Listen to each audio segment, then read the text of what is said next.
so glad you're here with us on the Clark Howard Show. You know, our mission is to serve you with advice and information that empowers you so you make better financial decisions in your life. And happy Friday, Christa, because it's time for my favorite segment of the week, Clark Stinks. On a less happy note, we're going to end our Friday podcast talking about the frozen job market. I'm going to explain what that means and why we all need to be beefing up our finances right now. But speaking of right now, it's time for Clark Stinks. I should have never encouraged you to speak. You must think I'm pretty stupid. You should be ashamed of yourself. Well, maybe I'm wrong. Maybe I'm wrong. Maybe you're right, pal.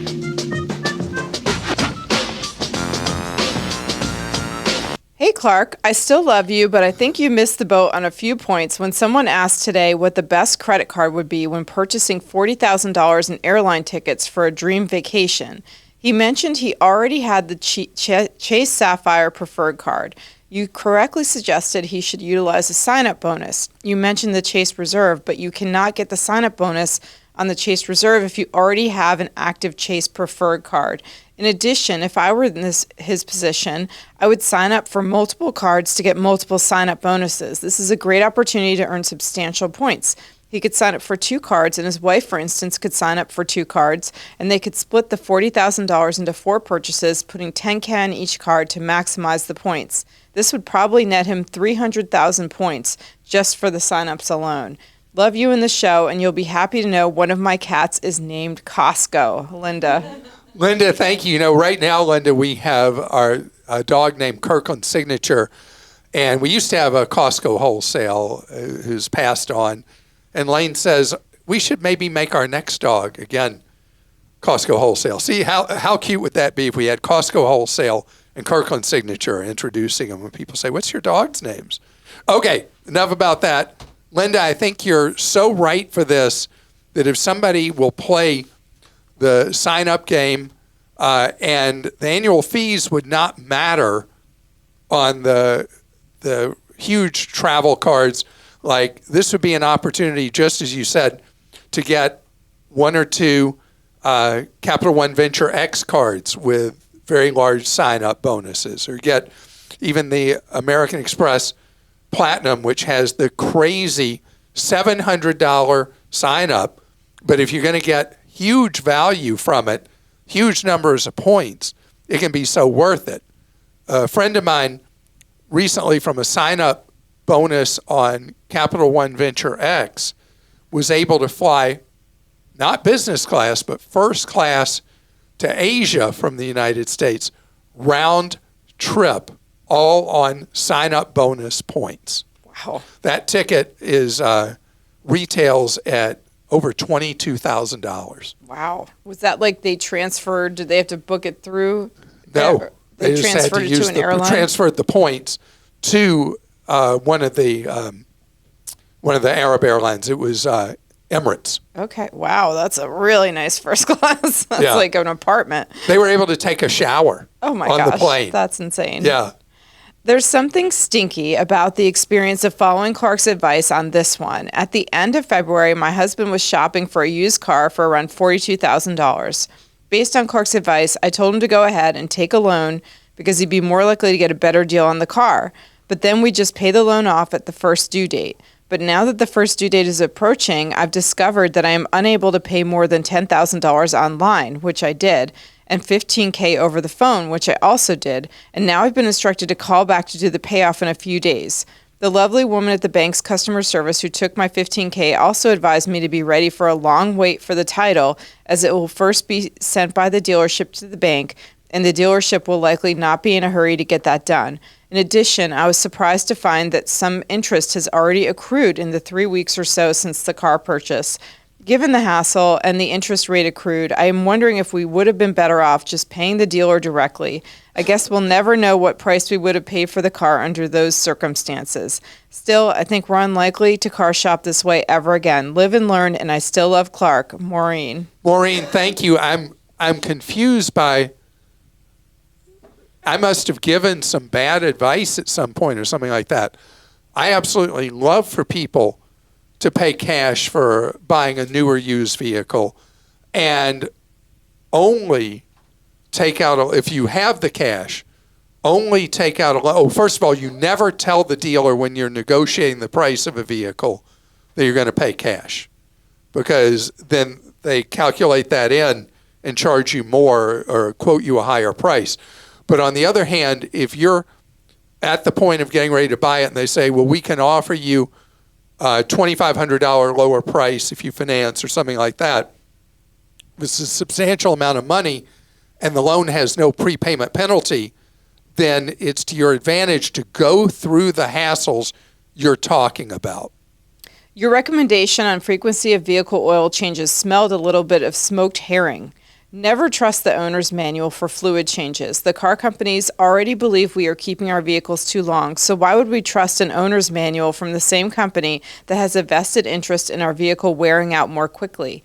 Cars today have much tighter tolerances and complex engine components like cam phasers that are very sensitive and picky about clean lubrication.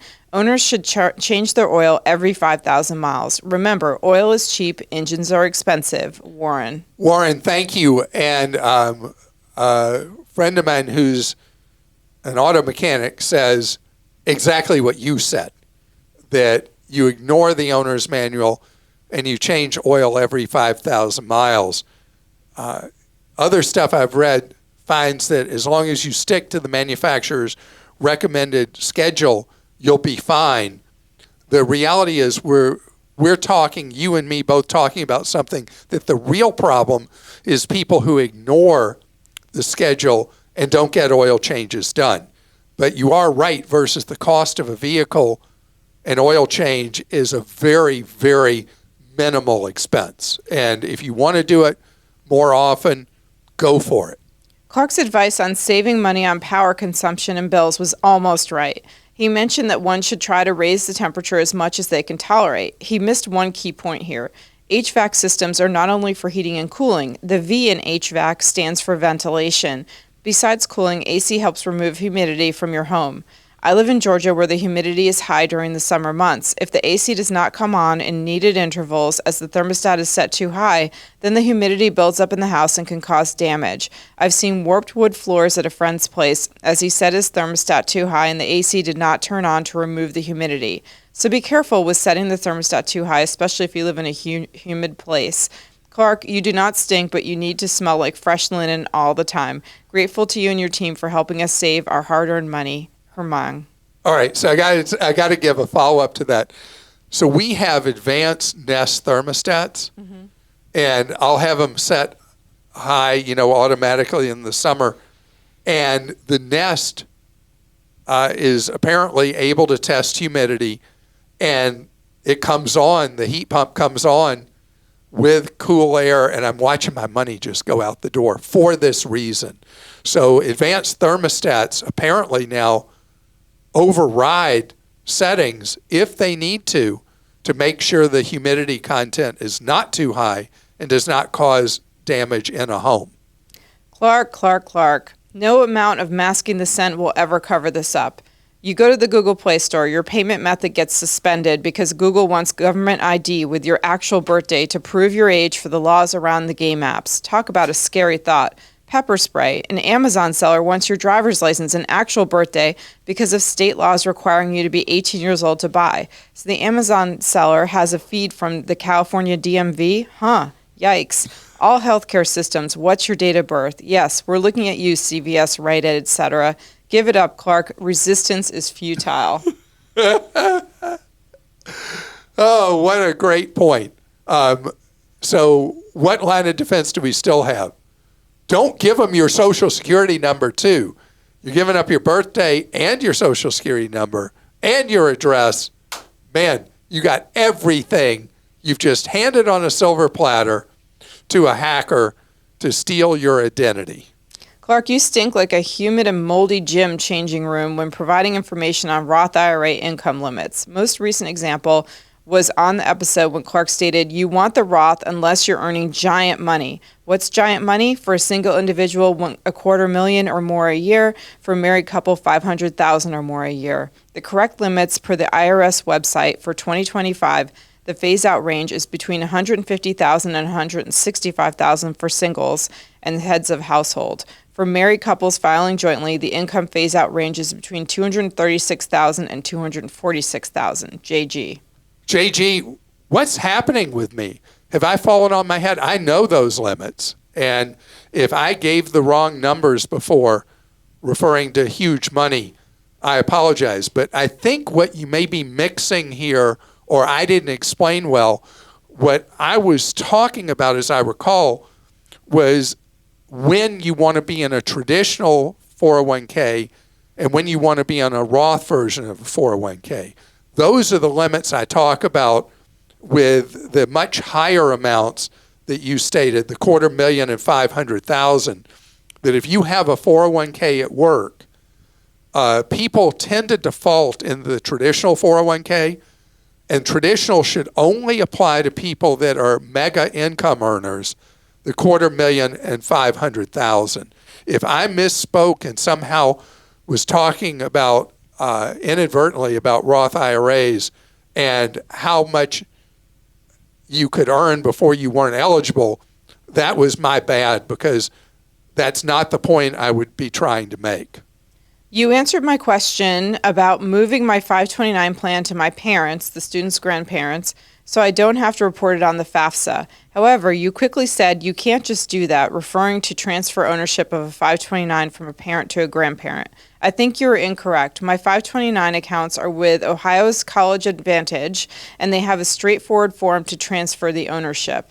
You said some schools may ask about 529 plans owned by a grandparent, but I'm willing to take steps for the more likely case when they don't ask. Can you provide more details of why you can't just transfer ownership of the account? Barry, it depends on the rules of the state plan if you can do the procedure. And there are a number of reasons why a state 529 would allow a change of ownership.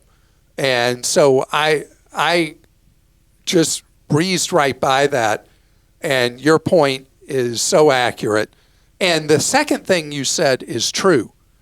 Although under general FAFSA rules, the 529 money in a grandparent's ownership for benefit of a grandchild does not count. An individual school can override that. But again, that is rare. Hi, Clark. Thanks to you, I now stink. We went to Detroit this past weekend, and the hotel wanted $49 to valet park, plus the tips. I hopped on a parking app and found a spot next door for $10. The valet was not too happy when we checked in and told them their services were not required. But thanks to your show, we pocketed $39. Keep us on our toes, Jennifer. Jennifer, thank you. Okay, I have a true confession. I was at a hotel in Salt Lake last month, and parking at the hotel was $10. So I went looking because it was in an area that if I walked 3 blocks, I could park on the street for free. I couldn't find a space available. And I went back, and yes, I did it. I pulled in the hotel parking lot, and for 2 nights had to pay the $10 a night. That doesn't sound terrible for hotel parking. I haven't seen one that cheap in a long time. Yeah, that is, well, relatively cheap, I guess, for hotels. But I got the bill from the hotel, and they didn't bill me for the parking. Oh. So I go back to the desk because, you get the thing on your phone with your bill, and I'm not charged for parking. I said, I'm sorry, I was in room blah, blah, blah, and accidentally you didn't charge me for parking. And she smiled and said, have a nice day. Oh, that's awesome. So I fessed up and still got the free parking. Nice. So sometimes, what's that expression your dad always used? Sometimes. Some days you eat the bear, some days the bear eats you. So think about that. I mean, I take that $20 I put it into an ETF index fund. And how much money am I going to have in 40 years? Oh, man. Well, thank you so much for your posts on Clark Stinks. And I got to tell you, today I learned something about myself.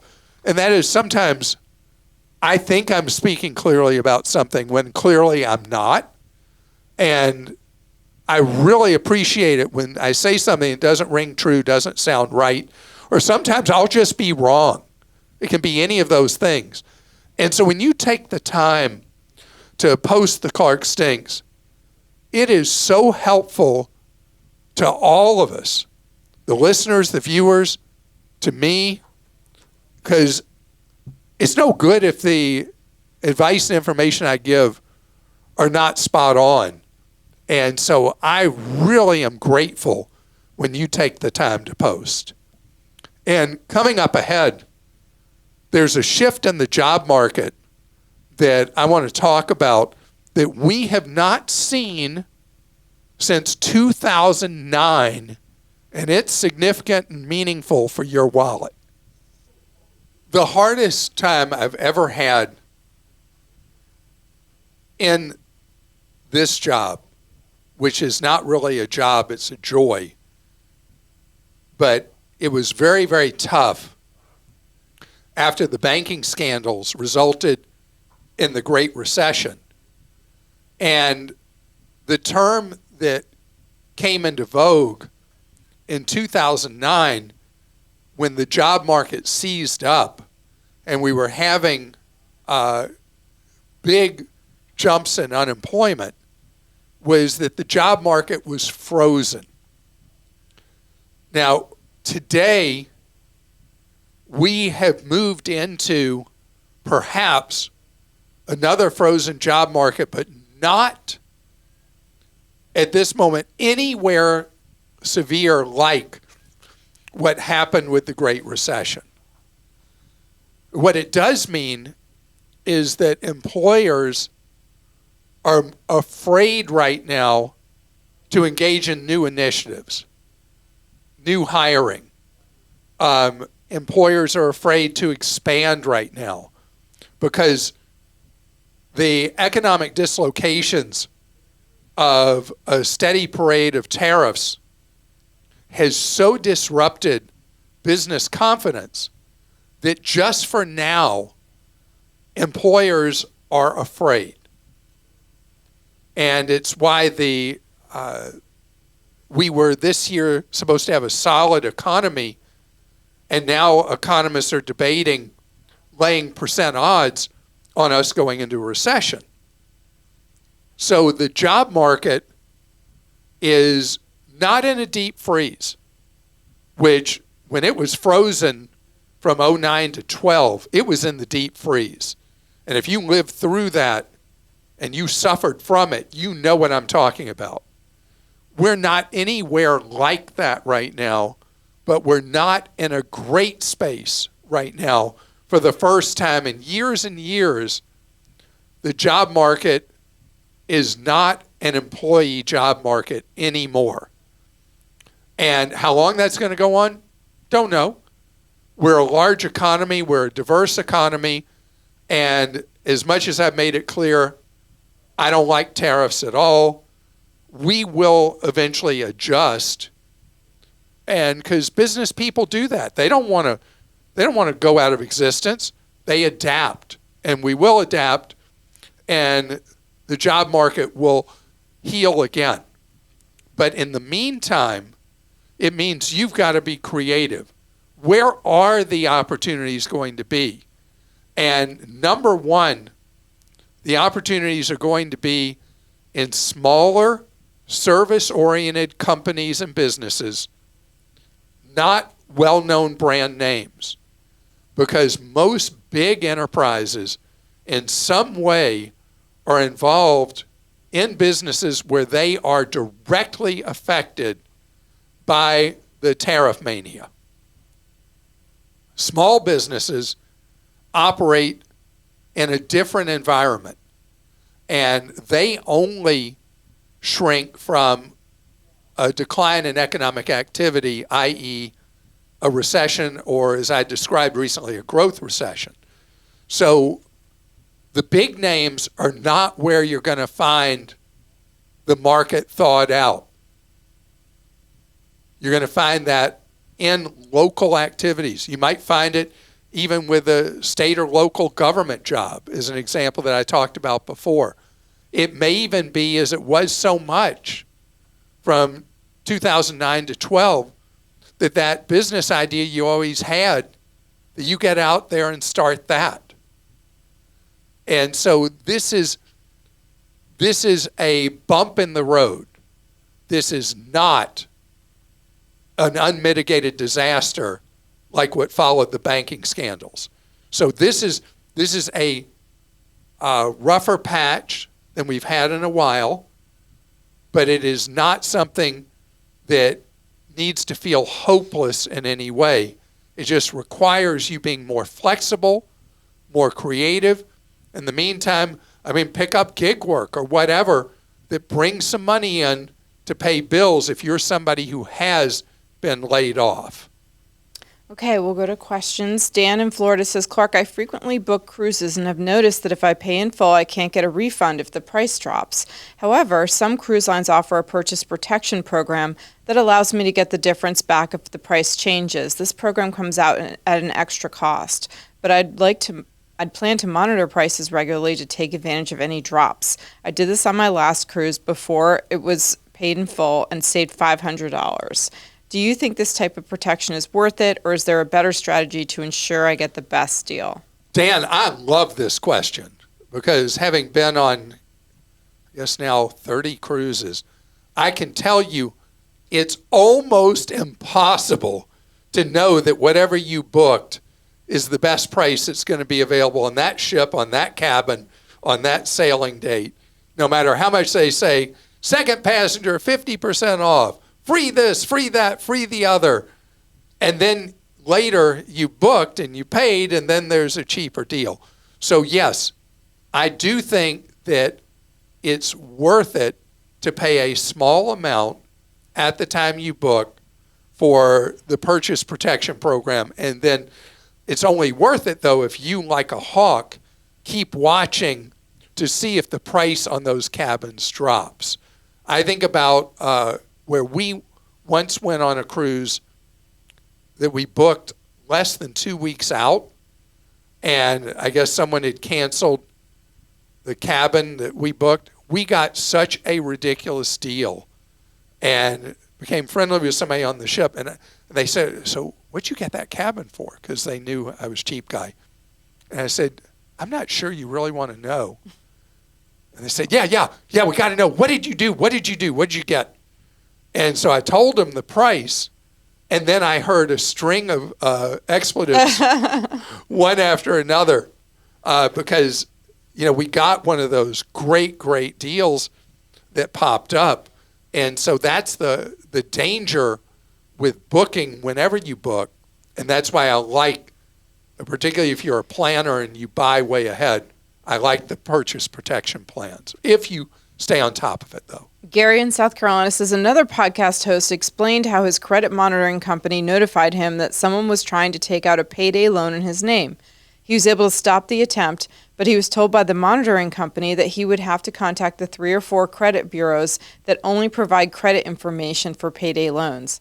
Does Clark know what these 3 or 4 firms are? They're not related to Experian, Equifax, TransUnion, or Innovis, according to this host. Yeah, so there are specialty credit bureaus. I don't know if there's 2 or 3 or 400 of them. It gets really mind-numbing. And I thought there were more than 3 or 4 that are specialty for people with that are subprime or specialty like payday loans. And so you just go crazy trying to set up a credit freeze at every last one of these. But you start looking at the percent of activity that is with one of these minor credit bureaus, and I have not wanted to get into that game.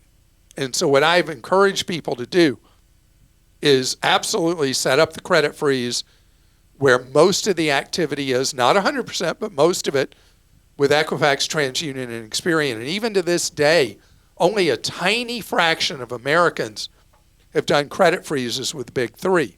So the credit monitoring, telling you about the payday loan app in your name. So that is pretty far out there as something that's going to happen that's going to be a mess you're going to have to deal with. And I would not feel like credit monitoring you pay for is worth it for the minor activity that happens on these minor bureaus. I may change my opinion on that someday, but so far I've been happy just having the free credit monitoring that I get from Credit Karma, that then they get all my data, but I get all these things in return, including being able to monitor how my score is doing whenever I want. Lisa in Florida says, my boss saw a Norton antivirus charge on her business account online. Charges on your statement have an 800 number associated, so she called that number to dispute the charge from what she thought was Norton, but it was the scammer's number who imposed the charge. This man answered and said he would be glad to return the charge, just link your account and type in a reversal of the amount. When she did, she mistakenly added too many numbers, making it a return of like $8 million. The guy freaked out, so she knew it wasn't legit. It was Sunday night, so she couldn't undo this. She called me at 8:30 a.m. on Monday. He did, but she put a recording of a crying baby. He called her back, but she put a recording of a crying baby on her cell phone, so he couldn't hear it in the room. She said her grandson was crying and she needed to settle him so she could concentrate. Give her 30 minutes and call back. As soon as they hung up, she went to the bank and froze all of her accounts. Here's the lesson. Don't assume an 800 number on your statement is real. Always call the company directly with questions. Yeah, okay, so remember when we had the people who were getting ripped off for a tiny amount per month by a scammer and a con artist that had bought 2 million people's credit card numbers, no questions asked from a bank? Mm-hmm. You remember that? Mm-hmm. And people were never noticing that they were getting these bogus charges that had just an innocuous explanation on their statements, which proved nobody was actually looking at their statements each month. And this is an opposite. Your boss saw this supposed Norton antivirus charge. And this is one that I don't know where I'd already read about these phony Norton charges showing up on people's statements. But know that what you just heard is true, that criminals have been able to penetrate the credit card numbers and be able to post phony charges for who knows what. And before you call a number that is there in the explanation, you need to look up on your own at the company's own website and see what number you call for customer service there. And I can't believe I'm having to say this, but it's just a fact, because then otherwise you can get scammed twice, like almost happened in this case. A lot for us to have to fool with and worry about, right? And remember, just as has happened with the scandals inside the cell phone companies, where they just have to have one dishonest person working in one department to be able to steal a lot of information on individuals, steal service, steal new phones, all the rest, and then the bill comes to you. These systems at big corporations are so easily penetrated through Trojan horse strategies of just getting somebody in a department, even as a low-level employee, who has access to data. And that's why we always have to be on our guard. And I want to thank you for being with us this week. But know that we continue to serve you through the weekend at Clark.com and ClarkDeals.com. And when you're looking for great information on something, I hope that you will go to our newsletters, subscribe to them. They're free. And who doesn't like that? But the great part about our free newsletters is the information is good. It's well researched. And it's there for you. If you want to subscribe to one of our newsletters, go to clark.com/newsletter or clark.com/newsletters in either case. And remember, they are free. So have a wonderful weekend, and I hope we've empowered you with strategies that will help you save more, spend less, and avoid getting ripped off.